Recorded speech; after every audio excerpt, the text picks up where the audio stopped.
Glória a Deus. Meus irmãos, a paz do Senhor Jesus. Segundo o livro das Crônicas, capítulo 7, versículo 14. Deus abençoe a todos. Quero agradecer ao meu Deus por essa oportunidade, ao meu pastor presidente, pastor Edilson. Deus abençoe, muito obrigado pelas oportunidades que o Senhor tem me dado. E desta feita, essa oportunidade desta noite, de poder trazer uma palavra para os irmãos.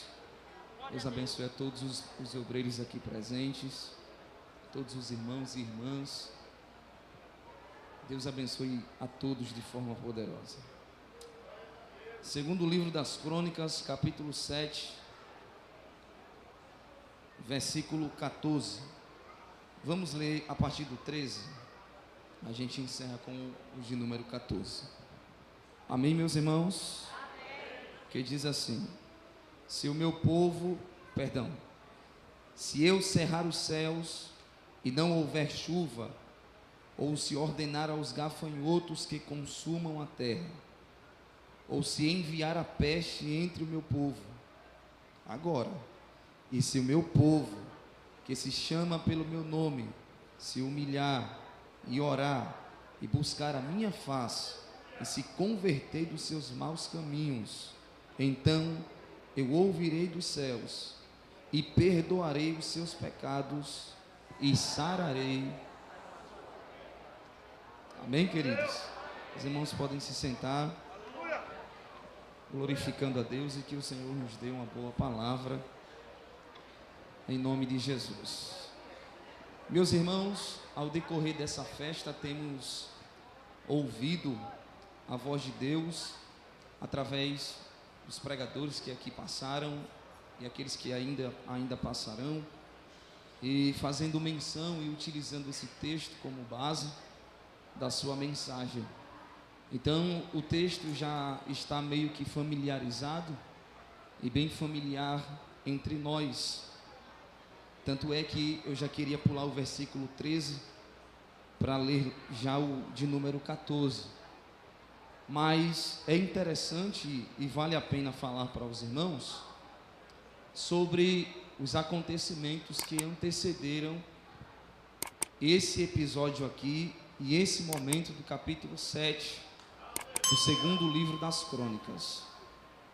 Os irmãos sabem muito bem que Salomão ele recebe o privilégio, a oportunidade de materializar o desejo de Davi, o seu pai, que seria o de construir uma casa, um templo, para Deus não morar, mas manifestar a sua glória, revelar a sua glória.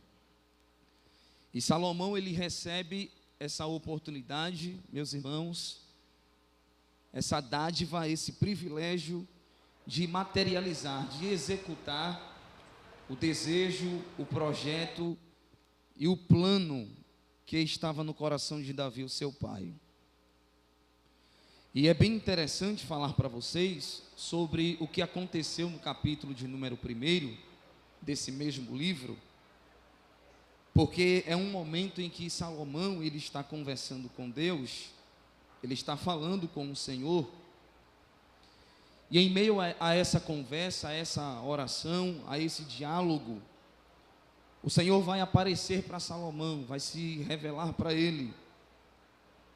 Ele vai fazer uma proposta, e o Senhor lhe disse: você pode pedir o que você quiser para mim, você é meu filho, é o meu servo, eu lhe amo, peça o que você quiser,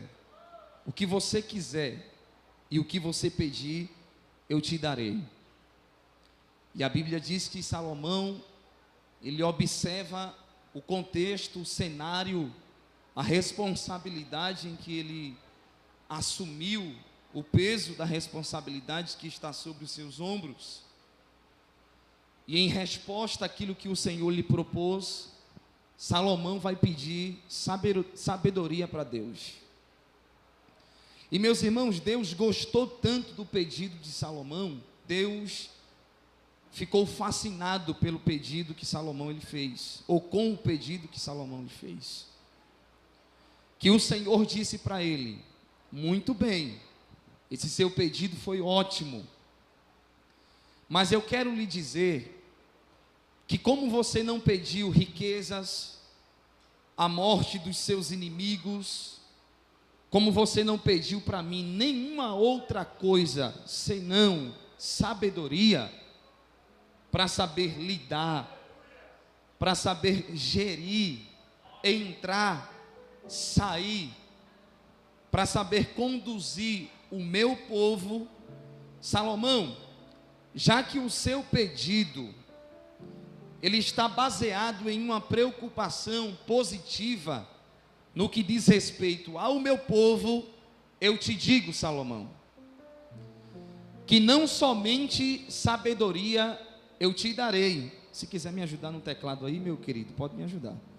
Não só sabedoria eu te darei, Salomão, mas riquezas e honras, que antes de ti nenhum homem teve, e depois de ti nenhum homem terá. E Deus dá para Salomão sabedoria, entendimento, inteligência, riquezas e honras. O Senhor abençoa a vida de Salomão de uma forma extraordinária, irmãos. O Senhor dota aquele homem de uma capacidade de raciocínio fora do comum, aqui nesse capítulo de número 1. Mas me chama a atenção a atitude de Salomão antes de Deus lhe fazer essa proposta, antes de ele fazer esse pedido para Deus, e antes do Senhor lhe conceder o que ele pediu. A Bíblia diz, no versículo de número 15, que Salomão, ele sacrifica, ele oferta a Deus 1000 holocaustos. 1000 holocaustos. Não era uma oferta qualquer, não era um sacrifício qualquer, foi algo extraordinário, fora do comum que Salomão ele fez. Agora, se os irmãos atentarem para o texto, vocês vão perceber que Deus não pede para Salomão aquela oferta. Deus não exige de Salomão aqueles sacrifícios todos. Deus não lhe faz nenhum pedido no que diz respeito à oferta ou a sacrifício. Salomão, de bom grado, de atitude voluntária, diante do Senhor, ele faz a sua oferta. Ele sacrifica a Deus os seus holocaustos.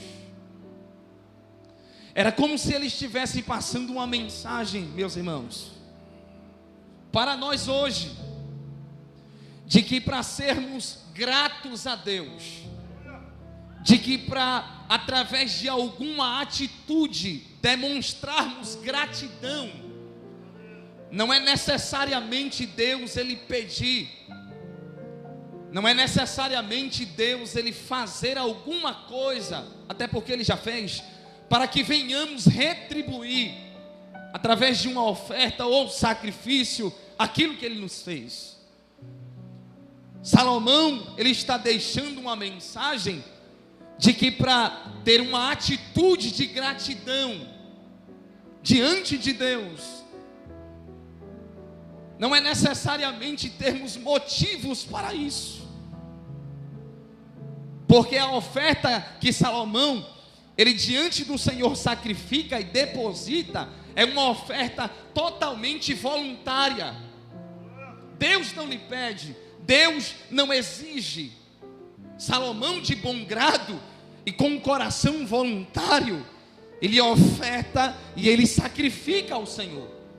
E ele está passando mais ou menos essa mensagem, de que para sermos gratos, de que para termos atitude que manifeste a gratidão, não é necessariamente Deus ele ter que fazer alguma coisa por nós. Nós temos que ter esse sentimento e essa atitude de gratidão perante o Senhor. É por isso que quando Deus aparece para ele, o Senhor do nada vai propor para ele um pedido, e poderia ser o que ele quisesse. Deus deixou bem claro: peça o que você quiser. Eu olho para esse momento e eu fico pensando, o que foi que Salomão ele imaginou nesse momento aqui?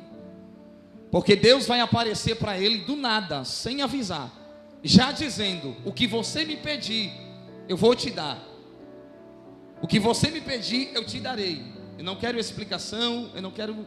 Salomão, só me pede, eu vou te dar. Eu fico imaginando e tentando pensar o que foi que Salomão ele pensou diante dessa revelação de Deus, diante dessa proposta de Deus para ele, do nada, sem aviso prévio. Para Salomão foi do nada. Para Salomão poderia ser algo que ele não estava esperando e nem imaginando, mas para Deus não foi bem assim. Porque, queridos irmãos, uma das coisas que Deus mais gosta e ama no ser humano é a gratidão. Quando Salomão oferece, sacrifica 1000 holocaustos de forma voluntária, mexeu com o coração de Deus.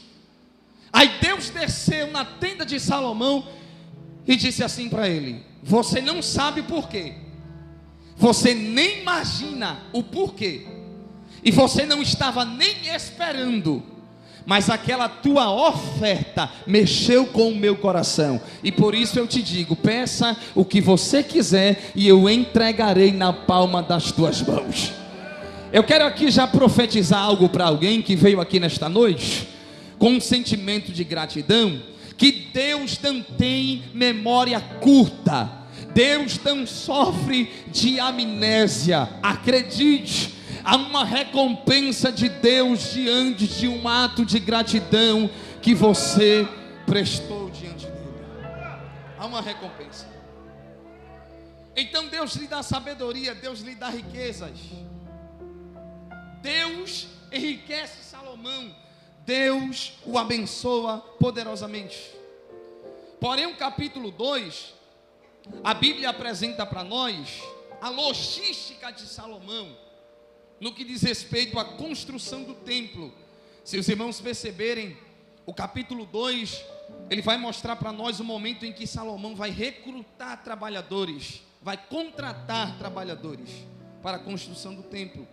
Aproximadamente 153.600 homens para trabalharem na construção da casa de Deus. Salomão recruta esses homens, Salomão contrata esses trabalhadores. E os capítulos de número 3 e 4 é o momento em que a obra da construção do templo dá-se o seu início. E começam-se as construções e as obras, cada um no seu devido lugar, cada um fazendo aquilo que sabia, era capacitado para fazer e foi contratado para executar. Salomão contrata quem sabia mexer e trabalhar com ouro. O rei Salomão, ele recruta quem sabia trabalhar com prata, com madeira, com bronze, com pedra. Salomão sai contratando os trabalhadores e os homens que vão trabalhar na obra, na construção da casa de Deus. E cada um tinha a sua função e a sua importância naquela grande obra, naquela grande construção.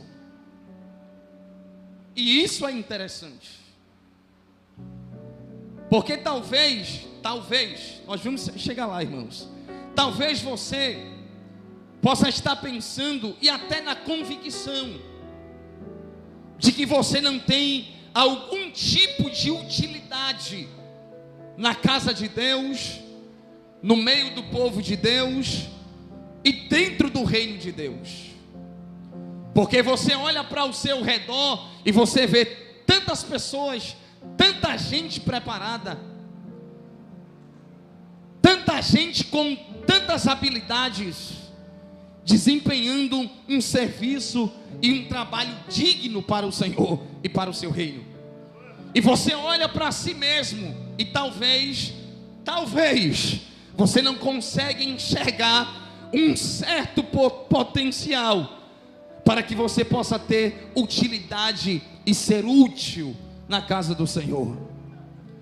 Só que nesta noite o Senhor te trouxe aqui para te dizer que para você, e especificamente para você, existe uma função dentro do reino de Deus, que Deus já te fez existir, já te trouxe a esta terra, para que você possa executar esta tarefa. Lá estão os trabalhadores.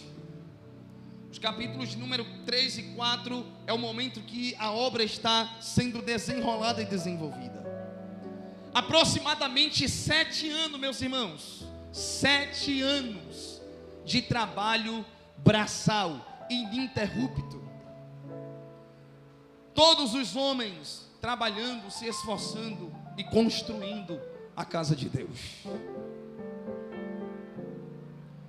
Quando chegamos no capítulo de número 5, é o momento em que Salomão, mais uma vez, ele vai conversar com Deus, mas de uma forma especial, porque o templo está pronto, a obra foi concluída. E o que é que Salomão vai fazer agora? Ele vai consagrar aquela casa, ele vai consagrar o templo. Ele convida todo Israel, ele convida todos os sacerdotes, os levitas, está diante de Salomão, diante do templo, diante de Deus, toda a nação de Israel. E no ato da consagração daquela casa, no ato da apresentação, da conclusão daquela obra, meus irmãos, é muito interessante, porque a Bíblia diz que a glória de Deus se manifestou de uma forma sobrenatural, porque enquanto os sacerdotes e levitas, eles tocavam os instrumentos musicais diante do templo de Deus e da sua casa, em forma de adoração e de gratidão pela obra ter sido concluída. A Bíblia diz que a forma que Deus achou por bem de consagrar, de aprovar aquela obra e de receber aquela casa como um ponto de encontro para a manifestação da sua glória, foi justamente manifestando a sua glória dentro da casa. Pregador, o que foi que aconteceu? A Bíblia diz, irmãos, que a casa se encheu de uma nuvem de fumaça, e a glória de Deus foi tão pesada, irmãos, a Shekinah de Deus, a Kavod de Deus, foi tão forte ali naquele momento, que a Bíblia diz, está escrito, que os sacerdotes e os levitas pararam de tocar os instrumentos musicais, caíram no chão prostrados, sem forças nos seus corpos, diante do tamanho do peso da glória de Deus. Agora preste atenção. Enquanto os sacerdotes, os levitas, tocavam os instrumentos musicais, adoravam a Deus, agradeciam a Deus porque a obra foi concluída, Deus estava observando aquela cerimônia. Mas quando ele decidiu responder a oração de Salomão e os feitos das suas mãos, manifestando a sua glória, a Bíblia diz que os sacerdotes, os levitas que estavam atuando, que estavam tocando os instrumentos musicais, pararam de tocar, pararam de se mover. A atuação, a manifestação humana cessou e foi pausada, para que a glória de Deus tivesse espaço da sua manifestação. Quando eu li isso aqui, eu dei glória a Deus. Sabe por quê, meus irmãos? Sabe por quê? Porque se olharmos para o nosso cenário atual, há alguém que ainda se pergunte: cadê a glória de Deus? Cadê a manifestação da glória do Senhor? Há alguém que ainda se pergunte, porque há alguém que ainda sente falta da presença de Deus e da sua glória. Eu sei que alguém não está nem aí, mas ainda tem alguém que sente saudade da presença maciça e genuína da presença dele no nosso meio. Há quem sinta saudade e se pergunte: onde é que está a glória do Senhor? Onde é que está a manifestação da tua presença? E o Senhor olha dos céus para a terra e diz assim, ó.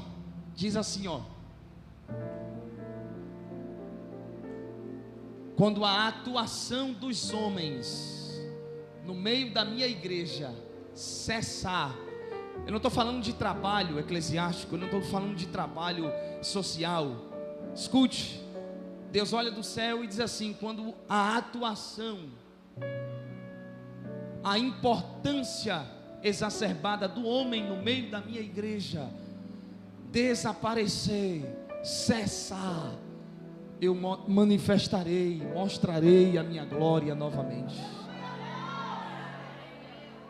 Percebam que quando a nuvem da glória desceu na casa, os sacerdotes que estavam se movimentando pararam. Pregador, o que é isso? É Deus dizendo que quando a glória dele desce, irmãos, a atuação humana tem que desaparecer e a glória do Senhor ser o centro do nosso mundo. Só a glória dele, só a presença dele. Mas, irmãos, eu tenho que dizer isso aqui. Eu sei que é um culto festivo, mas vocês já me conhecem. Está demais, meus irmãos. Está demais. Deus procura espaço e não encontra, porque os homens, as pessoas estão, entre aspas, tomando o lugar e o espaço de Deus. Mas eu vim aqui nesta noite para dizer para vocês que a glória do Senhor se manifestará uma vez outra. Uma vez mais, levante as tuas mãos para cima, por gentileza. Levante, Zito, me dá um pouquinho de retorno aqui, Zito. Levante as tuas mãos e não baixe. Não baixe as suas mãos por 30 segundos. Levante as mãos e abre a tua boca neste momento e tenta atrair a glória do Senhor. Eu vou profetizar que a glória de Deus vai voltar, vai se manifestar, e no meio da sua igreja só a glória dele brilhará.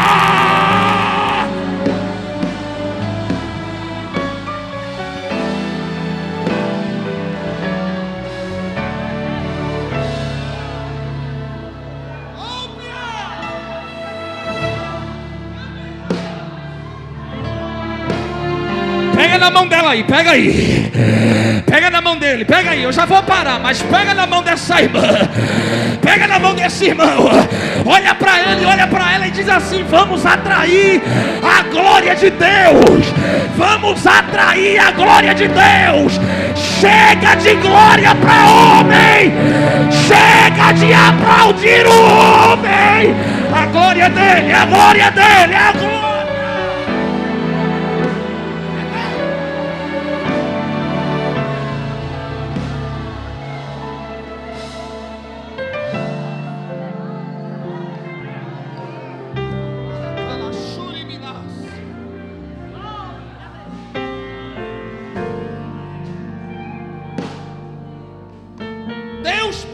Movimento dos homens com a sua presença. Eita.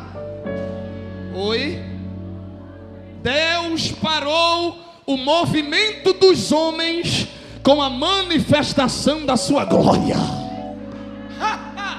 Eita, coisa boa, irmãos. Vou pregar até meia-noite, ou não? Olha, quando a presença de Deus desceu, todo mundo caiu no chão prostrado. Porque quando a presença dele manifesta, irmão. Escute, finalizo agora. Só que escute. Deus manifestou a glória e os sacerdotes dentro do templo com os levitas não conseguiram mais trabalharem, fazer nada. Escute, finalizo. Pois bem, passa aquele momento. O capítulo de número 6. Salomão vai orar agora de forma mais direta, vai conversar de forma mais direta com Deus. E quando ele termina de orar, preste atenção, queridos, eu vou finalizar com isso aqui. Quando ele termina de orar, a Bíblia diz, no capítulo de número 7, versículo de número 1 e 2, quando Salomão termina a oração, a Bíblia diz que desceu fogo do céu, consumiu o holocausto, e pela segunda vez a glória de Deus se manifestou. Agora perceba o detalhe, ô minha irmã querida, meu irmão, perceba o detalhe. Na primeira manifestação, os sacerdotes dentro do templo, quando a glória se manifestou, se revelou, eles ficaram parados, prostrados no chão, sem poder se mexerem. Eles estavam dentro do templo atuando, dentro do templo adorando. Nessa segunda manifestação, está todo mundo do lado de fora do templo. Quando Salomão termina de orar, a glória de Deus vem novamente, de forma mais forte, de forma mais poderosa e mais sobrenatural. Aí a Bíblia vai dizer que toda a casa foi cheia da glória de Deus. Quantos acreditam aqui em um preenchimento da presença de Deus? Quantos creem de verdade?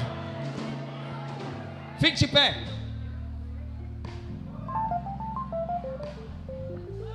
Deus confirma a oração de Salomão com a sua glória, com fogo. E Deus vai dizer para ele: olha, se eu trancar tudo, Salomão, trancar os céus, trancar a terra, fechar tudo,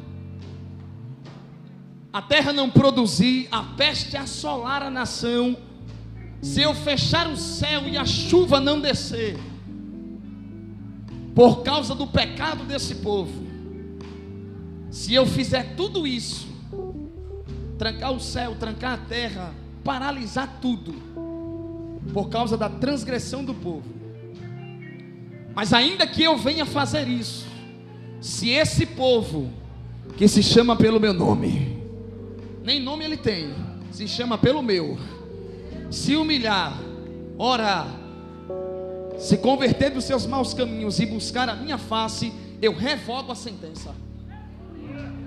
Não, 2 ou 3 entendeu, mas eu vou repetir.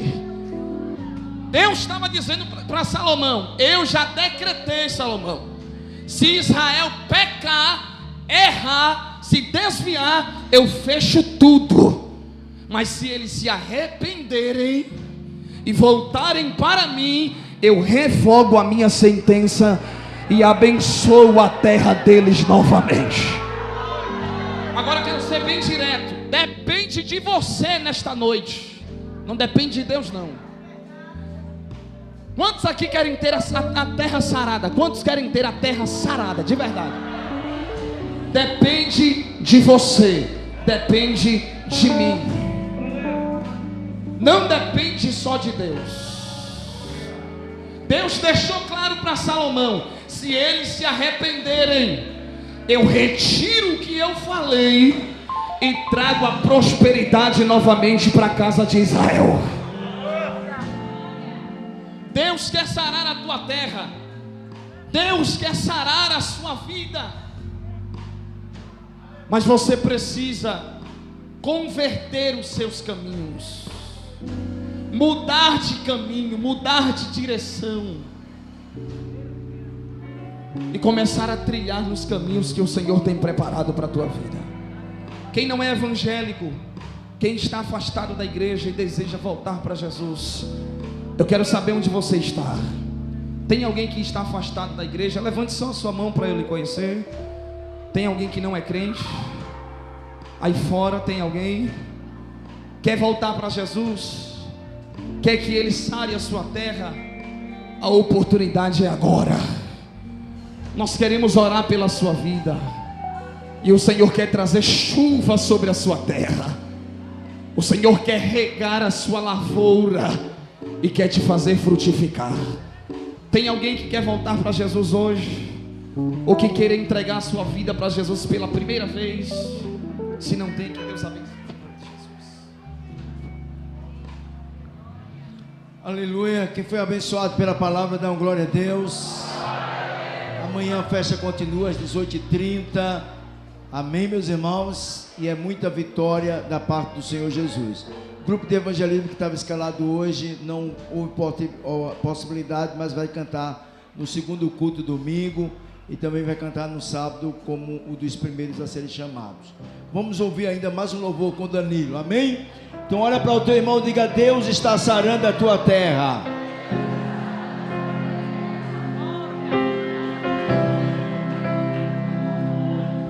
Aleluia. Quem sabe canta junto comigo. Vai chegar um dia, aleluia, onde nós não sofreremos.